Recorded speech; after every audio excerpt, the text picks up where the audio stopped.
The pipe operator is a useful tool that makes it simple to chain operations together in a way that's easy to read. Let's take a look at how the pipe operator works in Elixir. I'll open an IEX session. Now let's say we have some data here that's all a lowercase string that can contain an underscore. And what we want to do is transform it so that it's all uppercased and all underscores are replaced with spaces.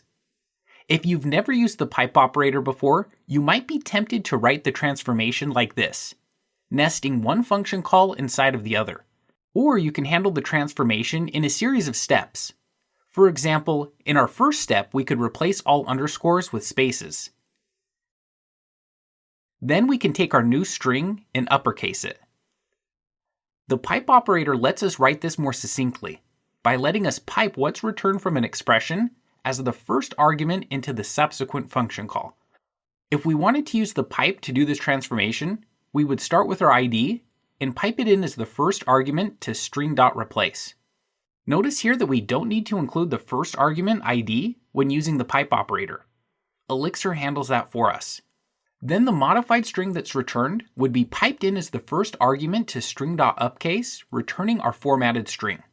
Now that we've seen how the pipe operator works, let's use it to refactor some code.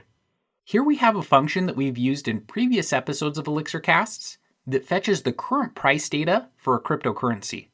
It's taking an ID for the cryptocurrency and uppercasing it, building a URL, making an API request to the URL, then getting the body of the response and parsing the JSON that's returned.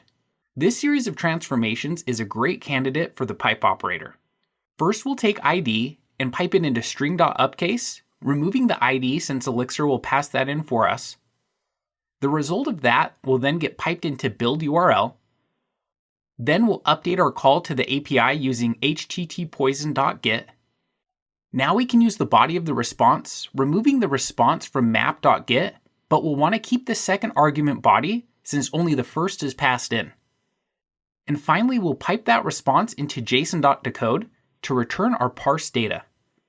Let's give this a try and make sure it's working. We'll go to the command line and start IEX with our project. Then we'll call our new function with the ID for Bitcoin BTC. And great, it worked. Because we're not worrying about these intermediate variables, our function flows nicely and is more easy to reason about. Well, that's it for this episode. Thanks for watching and happy coding.